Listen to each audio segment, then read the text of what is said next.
ibadah online pertama yang kita adain. Kita mau ngajak teman-teman semua untuk beribadah bersama-sama dari rumah. Mari sebelum kita memulai, kita mau sama-sama bersatu dalam doa.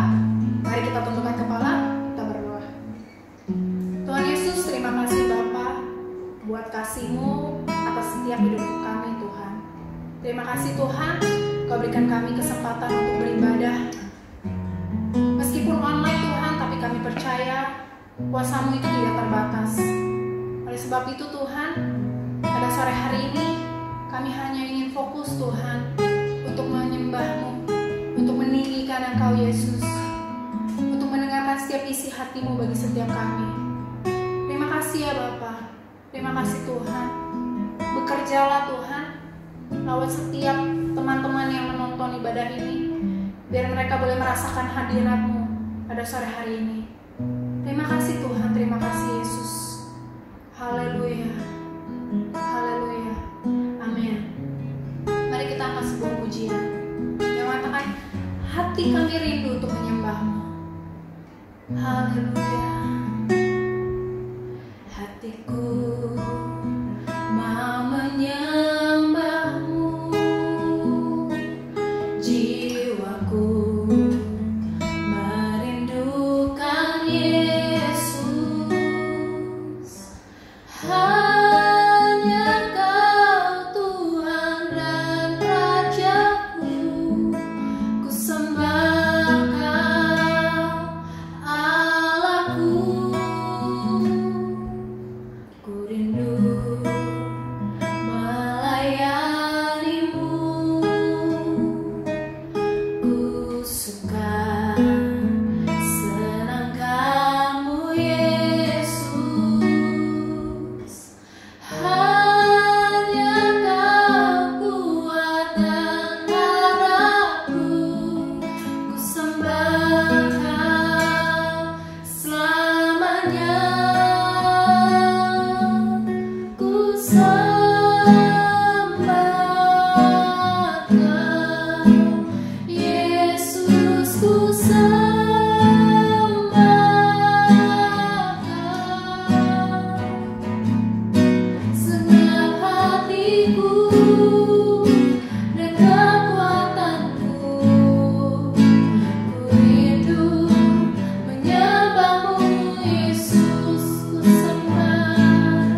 melalui hamba-Nya untuk setiap kita. Haleluya. Sebab Dia Allah yang Immanuel. Dia Allah yang beserta dengan kita. Tidak pernah sedetik pun Dia meninggalkan kita. Dia Allah yang setia, yang selalu menuntun setiap langkah hidup kita.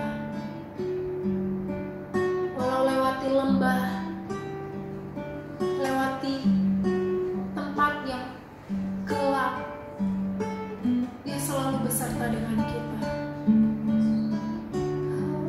Mari kita naikkan pujian ini. Bapa, kami datang menyembah-Mu.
boleh kembali diingatkan, boleh kembali dikuatkan Tuhan, boleh menerima pesan khusus yang Kau sampaikan melalui hamba-Mu bagi setiap kami yang mendengar Tuhan. Kami siapkan hati kami siapkan telinga kami. Kami mau bukan hanya mendengar firman-Mu Tuhan, tapi menjadi pelaku firman-Mu. Terima kasih ya Bapa, terima kasih ya Tuhan. Kami serahkan waktu ke depan hanya ke dalam tangan-Mu Yesus. Kami siap untuk mendengarkan isi hati-Mu pada sore hari ini. Hanya di dalam nama Yesus Kristus Tuhan kami. Haleluya. Amin. Kita akan mendengarkan firman Tuhan yang akan disampaikan oleh Pastor Jusat. Shalom Gymers, dimanapun kamu berada yang hari ini sedang menyaksikan ibadah online gym, saya percaya kamu semua pasti akan diberkati melalui ibadah online yang disiarkan secara spesial bagi teman-teman yang menyaksikan. Teman-teman yang di rumah, pada saat ini saya akan berbicara mengenai tough enough, ya, tough enough, ya. Seberapa banyak di antara kita yang menjadi cengeng dan lebay ketika kemudian ada persoalan yang berat, ada tantangan yang besar datang menerpa kehidupan kita. Dan kemudian kita berkata, aduh saya nggak sanggup lagi Tuhan. Aduh saya nggak mampu lagi Tuhan. Cobaan ini terlalu berat buat saya. Saya mau katakan kepada teman-teman, stop untuk cengeng. Stop untuk jadi lebay. Karena Tuhan menciptakan kita bukan untuk menjadi pribadi yang cengeng. Karena Tuhan menciptakan kita bukan untuk menjadi pribadi yang lebay menghadapi masalah kita, menghadapi persoalan hidup kita. Dan seberapa banyak di antara kita yang berpikir bahwa nggak ada lagi jalan keluar tersedia bagi saya, bahwa tidak ada lagi harapan dan masa depan bagi saya.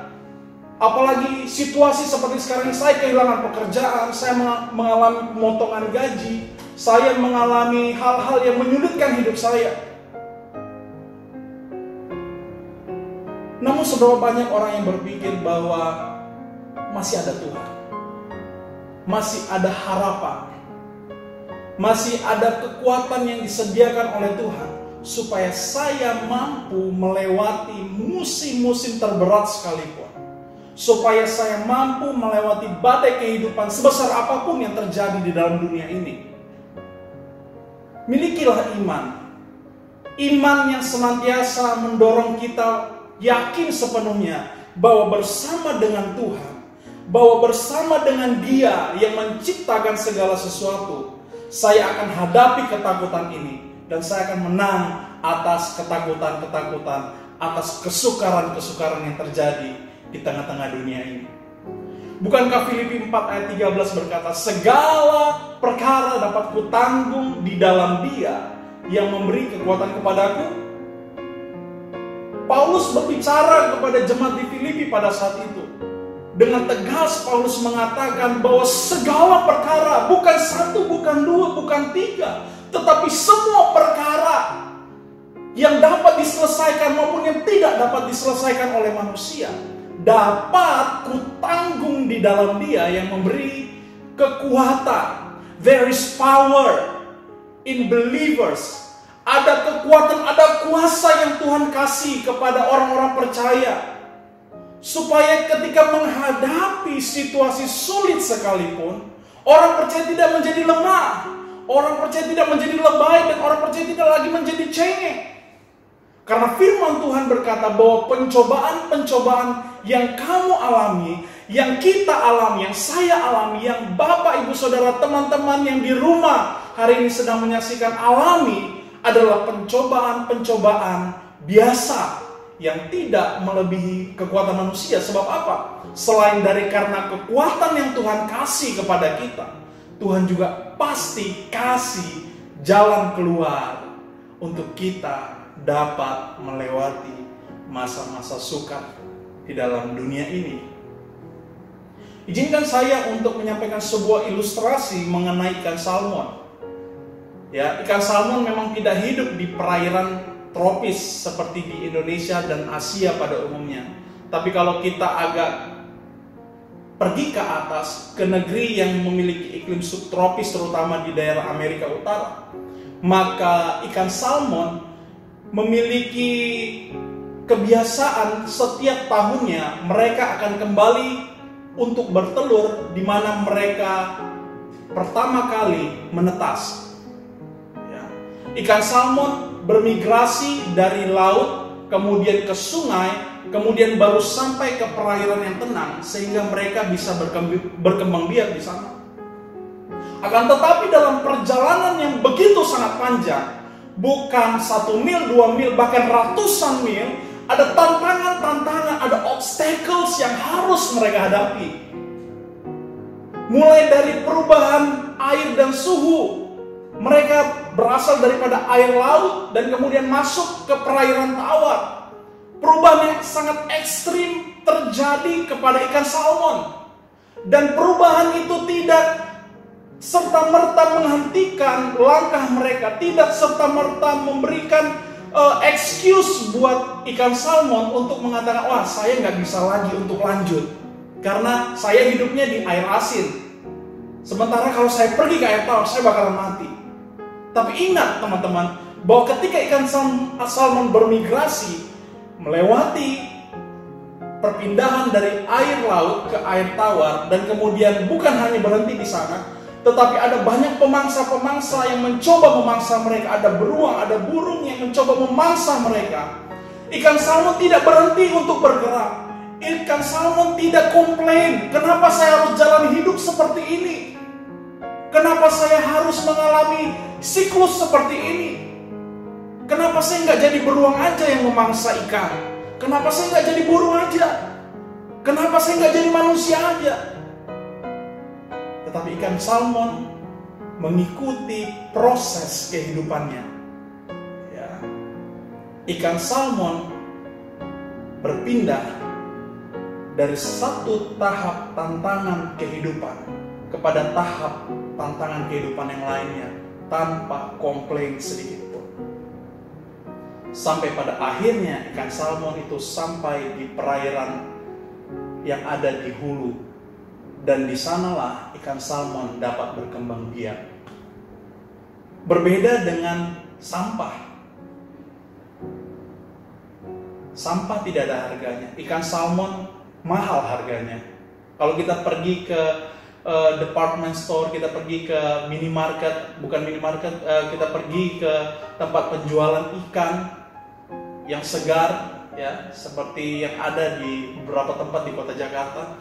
Maka harga ikan salmon cukup mahal bagi sebagian orang.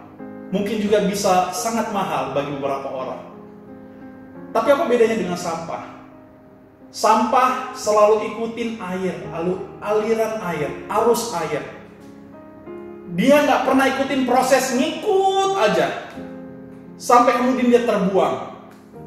Pilihannya bagi kita mau jadi ikan salmon, seperti ikan salmon, atau kita mau jadi seperti sampah yang hanyut dan kemudian kita hilang tanpa nilai yang berharga ditemukan di dalam kehidupan kita.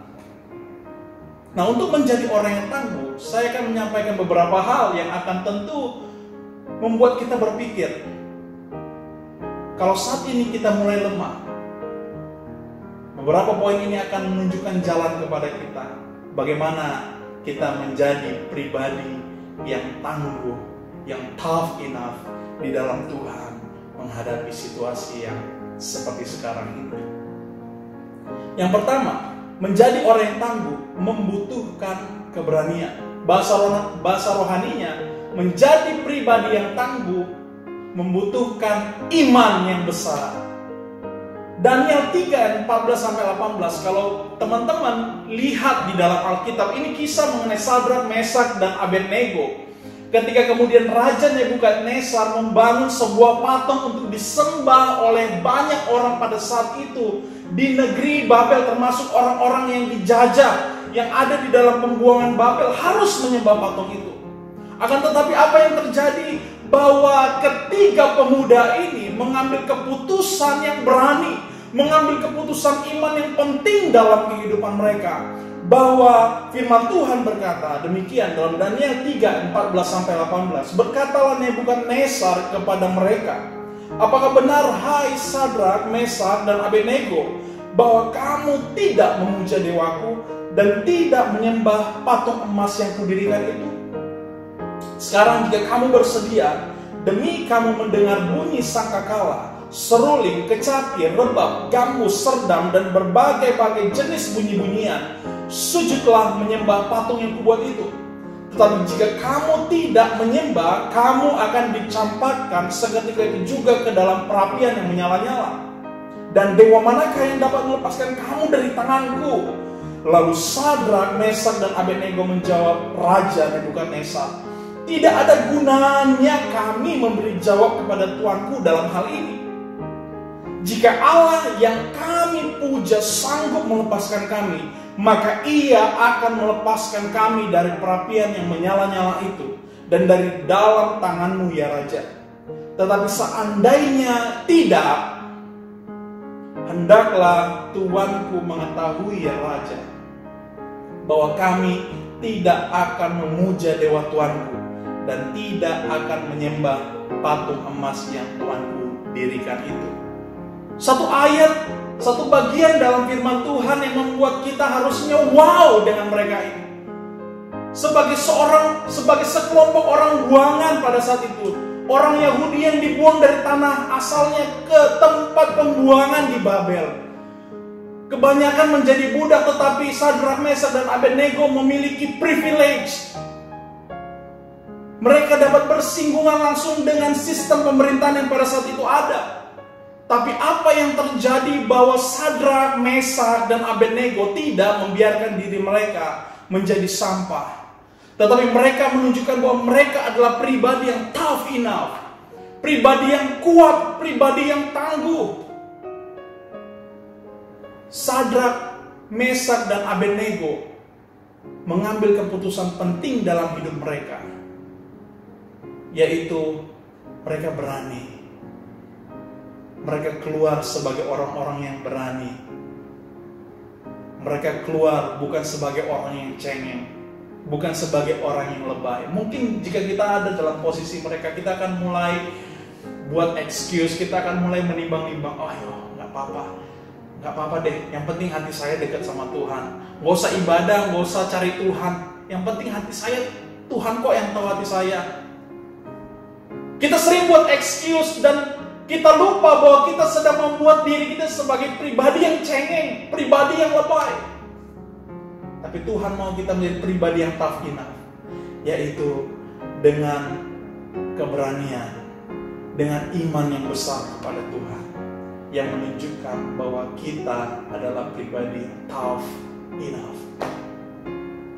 Yang kedua, untuk menjadi pribadi yang tangguh, membutuhkan kedewasaan dalam meresponi situasi.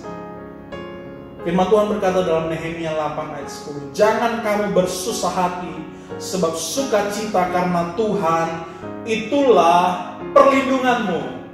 Ya, sukacita dari Tuhan itulah perlindunganmu. Nehemia sebagai orang buangan juga, ketika kemudian Tuhan perintahkan untuk kembali membangun Yerusalem, tentu ada satu kegentaran dalam hatinya. Wah, gimana nih? Situasi saya nggak memungkinkan. Ini berat bagi saya. Untuk saya kembali mengerjakan pekerjaan yang impossible bagi manusia. Pekerjaan yang membuang-buang waktu. Tetapi Nehemia menemukan alasan bahwa dirinya tidak boleh menjadi pribadi yang cengeng. Tidak boleh menjadi pribadi yang lebay. Dia menyadari bahwa sukacita karena Tuhan itulah yang menjadi perlindungan Nehemia. Itulah yang menjadi perlindungan bagi kita sekalian. Hari ini kita mulai takut, khawatir.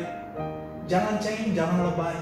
Bersukacitalah, karena sukacita di dalam Tuhan itulah yang akan melindungi kita. Itulah yang akan menjaga kehidupan kita. Yang ketiga, teman-teman, untuk menjadi pribadi yang tangguh membutuhkan latihan. Menjadi seorang petinju tidak dengan duduk di depan televisi dan kita nonton acara Smackdown atau Gulat atau One Championship atau semua yang bicara soal martial art, menjadi seorang petinju yang tangguh, tidak muncul ketika kemudian kita merenung dengan membaca koran dan minum kopi.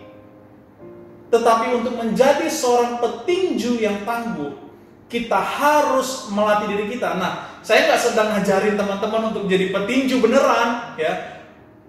Saya sedang mau motivasi teman-teman, dan firman Tuhan mau kasih tahu kepada kita bahwa orang-orang yang tangguh itu keluar dari latihan. Orang-orang yang tangguh itu senantiasa membutuhkan latihan hari demi hari. Ya, bagaimana kita memaintain kehidupan kerohanian kita menjadi pribadi yang kuat kalau kita tidak menjaga kesehatan kerohanian kita dengan kita melatih rohani kita sendiri.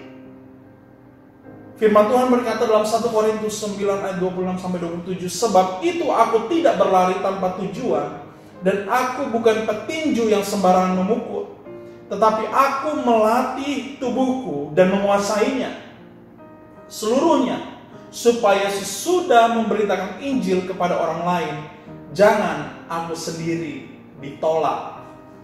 Mungkin ada banyak orang mengatakan bahwa wah, ini saya kuat nih secara rohani. Wah, persoalan-persoalan ini kecil. Tapi baru beberapa saat dia mengatakannya, dia udah mulai lemah. Kenapa kamu lemah? Aduh, ternyata iman saya nggak sebesar tantangan ini. Makanya karena itu teman-teman, latih kerohanian kita. Kita harus melatih spiritual kita, iman kita, sama seperti kita melatih tubuh kita. Bukankah ada pepatah mengatakan Allah bisa karena biasa? Iman bukan sebuah kebiasaan, tapi iman adalah nafas kita. Iman adalah makanan kita. Kalau kita setiap hari memperkuat iman kita, maka iman kita makin kuat. Kasih kita kepada Tuhan juga makin kuat. Situasi boleh mencekam, langit boleh runtuh, bumi bergetar. Tapi satu hal, kasih kita, iman kita kepada Tuhan tidak akan pernah digoyahkan oleh apapun. Manfaatnya bagi kita pada kesempatan kali ini, setelah kita melihat bagaimana menjadi pribadi yang kuat, kita perlu keberanian, kita perlu kedewasaan dalam merespon situasi. Kita juga memerlukan latihan. Manfaatnya bagi kita, yang pertama, hal-hal yang sudah saya sebutkan tadi akan memaintain kesehatan rohani dan mental kita dalam kondisi yang selalu baik. Ya. Ketika kita bergantung kepada Tuhan, maka kerohanian kita akan senantiasa terhubung dengan Dia. Maka kerohanian kita akan jauh lebih sehat. Maka kita akan jauh lebih siap menghadapi apapun dalam hidup kita. Yang kedua, manfaatnya, attitude dan karakter kita makin serupa dengan Yesus. Bukankah ini goals tertinggi dalam hidup kita? Seperti Yesus. Sikap kita, karakter kita. Dunia mungkin bisa berubah, tapi karakter kita akan menjadi sama serupa dengan Yesus. Orang-orang di dalam dunia mungkin berubah karena ketakutan, karena berita-berita yang menggetarkan hati dan hidup mereka. Tapi kita anak-anak Tuhan, justru di tengah-tengah situasi seperti ini, kita makin serupa dengan Yesus. Manfaat yang ketiga dari kita menjadi pribadi yang tangguh adalah kita kemudian menjadi siap untuk sesuatu yang lebih besar. Kita menjadi siap untuk prize yang lebih besar, hadiah yang lebih besar. Kalau sampai pada level yang sederhana kita tidak mampu melewatinya, bagaimana kita bisa naik dan mendapatkan prize dari level selanjutnya? Karena itu disinilah, karena itu pada saat inilah Tuhan mau kemudian kita menjadi pribadi yang tangguh. Jadilah pribadi yang berani dengan beriman sungguh-sungguh kepada Tuhan. Jadilah orang yang dewasa dalam meresponi situasi. Jadilah pribadi yang senantiasa mau melatih iman untuk senantiasa dalam kondisi yang baik, sehingga manfaat dari ketangguhan iman kita dapat kita andalkan dalam kehidupan kita. Spiritual dan mental kita akan semakin kuat, attitude dan karakter kita akan menjadi sama seperti Kristus, dan kita akan jauh lebih siap untuk stage selanjutnya. Kalau stage ini bisa kita lewati, maka stage selanjutnya, prize, hadiah, mahkota yang lebih besar tersedia bagi kita. Saya percaya bahwa Dreamers, youth, dimanapun Anda berada, yang hari ini sedang menyaksikan ibadah online, yang sedang mendengarkan khotbah ini, percayalah, Tuhan akan memberikan engkau kekuatan. Tuhan akan kasih kamu jalan keluar. Dan yang terpenting adalah Dia tidak akan membiarkan kamu berjalan sendiri. Karena Dia mengasihimu, Dia mengasihi saya, Dia mengasihi semua orang yang percaya kepadanya. Kiranya Tuhan menolong kita pada malam hari ini. Kiranya Tuhan menolong kita pada kesempatan kali ini. Sampai bertemu di waktu yang akan datang di ibadah gym online selanjutnya. Izinkan saya berdoa untuk teman-teman yang hari ini sedang merasa ragu, sedang merasa khawatir, sedang merasa takut. Supaya hari ini Tuhan kasih damai sejahtera. Supaya hari ini Tuhan kasih kekuatan. Supaya hari ini Tuhan kasih kepastian dalam hidupmu. Mari kita berdoa. Bapa, kami bersyukur bahwa Engkau sungguh baik. Engkau telah menyediakan kekuatan bagi kami yang lemah. Dan Engkau sedang menyediakan jalan keluar bagi kami yang bingung dan bimbang. Bapa, hamba menyerahkan Dreamers, youthers ke dalam tangan-Mu yang hari ini mendengarkan ibadah gym online. Kiranya yang hari ini sedang mengalami kebimbangan, keputusasaan, keraguan oleh karena situasi yang hari ini semakin sulit. Mungkin ada yang di PHK, pemotongan gaji. Mungkin hari ini tidak dapat bertemu dengan orang tua. Mungkin hari ini sedang mengalami ketidakpastian karena diombang-ambingkan oleh berbagai macam kabar dan ketakutan. Hamba-Mu melepaskan damai sejahtera-Mu bagi kekasih-kekasih Tuhan, bagi youthers, bagi Dreamers yang mendengarkan pada malam hari ini. Tuhan, Engkau yang akan menghampiri hidup mereka, Roh Kudus Engkau yang akan mengingatkan hidup mereka menjadi pribadi-pribadi yang tough enough, menjadi pribadi yang kuat di dalam Tuhan, bukan pribadi yang cengeng dan lemah. Terima kasih Bapa, pujilah nama-Mu dari sekarang sampai selama-lamanya. Di dalam nama Yesus kami berdoa dan bersyukur. Mari kita bersama-sama katakan amin. Tuhan Yesus memberkati. Sampai ketemu di ibadah gym online selanjutnya. Tuhan Yesus memberkati. Shalom.